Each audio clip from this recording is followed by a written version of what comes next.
नाज़रीन, अहम खबर ये भी है कि पीडीएम में इख्तलाफात सामने आए हैं। मौलाना फजलुर रहमान ने बड़ी तब्दीली का इशारा दे दिया। कहा, मोर्चा तब्दील करके थोड़ा पीछे आ चुके हैं, नए मोर्चे के साथ आगे बढ़ेंगे। कोई साथ रहे या ना रहे, मंजिल की जानिब पेश कदमी जारी रहती है। वो इस्लामाबाद में तकरीब से खिताब कर रहे थे।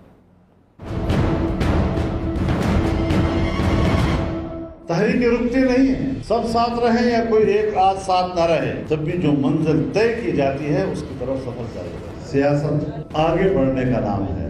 मोर्चे जंग में तब्दील होते रहते हैं। अगर मोर्चा तब्दील करने की नीयत से पीछे आ गए और एक नई हिकमत के साथ दोबारा हमले की नीयत से पीछे आ गए तो इसमें फिर कोई गुनाह नहीं। बड़ी अच्छी हिकमत अमली के साथ हमने आगे बढ़ना है, तमाम दोस्तों को साथ लेकर आगे जाना है।